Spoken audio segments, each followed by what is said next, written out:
ঢালাওভাবে বলা হয়, আপনিও বলছিলেন একটু আগে যে ফ্যাসিস্ট সরকারের দোসর, যে এইভাবে যদি ঢালাওভাবে সবাইকেই দোসর বানানো হয়, আপনি এখন একটি সরকারি দায়িত্ব পালন করছেন, আপনি জানেন সব কিছু আপনার মন না চাইলেও অর্ডার তো মানতে হবে। এই অর্ডার মানার ক্ষেত্রে অনেককে বলা হচ্ছে ফ্যাসিস্ট সরকারের দোসর। তো এইটা কি এটা ঠিক কিনা? এটা এটা খুব থিওরিটিক্যালি একটা ব্যাপার আর কি। মানে আজকে এখন আমি বসে হয়তো অনেক বলতে পারি যে এটা হচ্ছে না, এটা এভাবে করা হচ্ছে, বাট আমি জিনিসটাকে আপনি যদি একাডেমিকভাবে চিন্তা করেন, এটা রিকনসিলিয়েশনের ব্যাপার। এবং ওই যে রিকনসিলিয়েশনটা এক হাতে হয় না, এটা তখনও পর্যন্ত মানে আপনাকে তো মানুষের ক্ষোভটাও বুঝতে হবে। এবং ক্ষোভটা কিন্তু সরকার থেকে আসে তা কিন্তু না, ক্ষোভটা রাজনৈতিক দল থেকে আসে, ক্ষোভটা সাধারণ মানুষের কাছ থেকে আসে। তো এই এই ক্ষোভটা অ্যাড্রেস করার একমাত্র জায়গাই হচ্ছে রিকনসিলিয়েশন। এবং প্রধান উপদেষ্টা কিন্তু তার একটা বক্তৃতায় বলেছিলেন, আপনার মনে আছে কিনা জানি না, যে যা বাকিদেরকেও এখন বোঝানোর চেষ্টা করো যে তোমরা যা করছো ভুল করছো, আসো এখন নতুন দেশ গড়ি। তো এই রিকনসিলিয়েশনের জায়গাটা কিন্তু এই প্রসেসটা চালু হওয়া দরকার, এবং এটা মানে বটম আপ চালু হলে সবচেয়ে ভালো, এটা কখনো উপর থেকে হতে পারে না।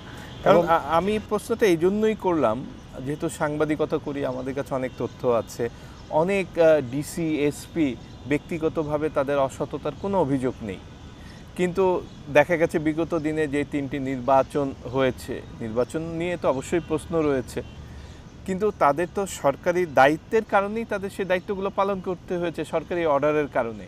তখন তো তাদের সেই অবস্থা ছিল না যে না আমি এই দায়িত্ব পালন করব না, এই বলার সুযোগ এখনও যেমন নেই, তখনও ছিল না। স্বাভাবিকভাবে সরকারের নির্দেশ তাদের পালন করতে হয়েছে, তারা পালন করেছেন। এখন তাদের বড় বড় দায়িত্ব থেকে সরিয়ে একটা জায়গায় অধিকাংশই ওএসডি রাখা হয়েছে, সদর দপ্তরে রাখা হচ্ছে। এইটাকে কিভাবে দেখছেন আপনি? মনে হয় না এটা কাজের ক্ষেত্রে একটা বড় বাধা? এটা কাজের ক্ষেত্রে একটা বড় বাধা। যেমন আমি জিনিসটা আরও সরলীকরণ করি, সেটা হচ্ছে আমার জায়গা থেকে আপনি যদি আজকে আমার এন্ডে থাকতেন, আপনি কাকে বিশ্বাস করতেন? আপনাকে তো সবাই এসে বলছে ভাই আমার কোনো দোষ নেই, তাই না?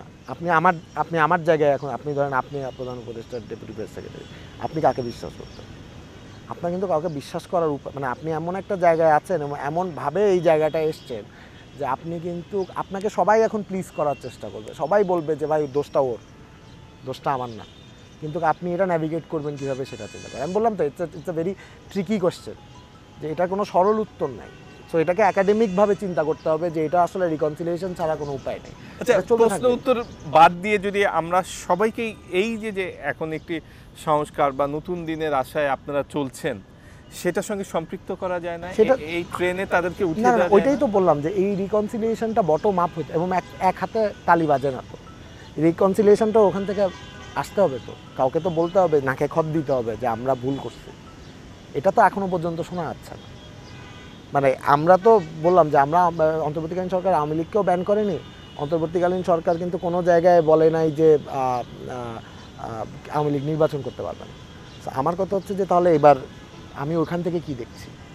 আমি তো এখনো পর্যন্ত মানে ওনার মানে শেখ হাসিনার ওই বস্তা পচা ভাষণই শুনে যাচ্ছি, যেটার মধ্যে কোনো প্রকার অনুতাপ নাই, কোনো প্রকার মানে সরি নাই।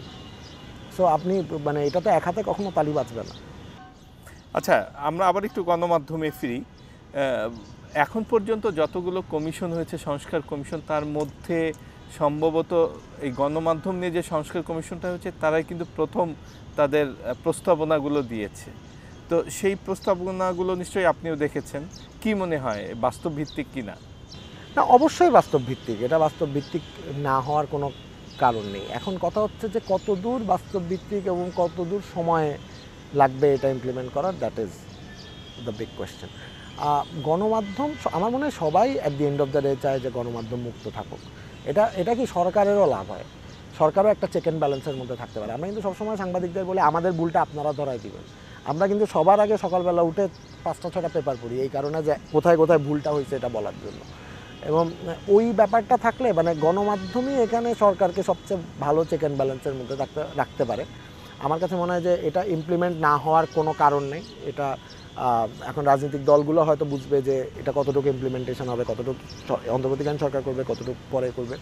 কিন্তু এইটা আমার কাছে মনে হয় যে it's a good start now it's up for the conversation to happen, যে এখন আলাপ আলোচনাটা হোক, এটা তো কিছু সাজেশন, এটা এক্সিকিউটিভ পাওয়ারে এখনই কোনো কিছু করা হচ্ছে না। এখন এই যে ডিবেটটা হোক, আপনার কোনো কিছু ভালো না লাগলে আপনি বলেন, হতে পারে না আরেকজনের ভালো না লাগলে বলুন। ধন্যবাদ অপূর্ব জাহাঙ্গীর। ধন্যবাদ আমাকে ডাকার জন্য।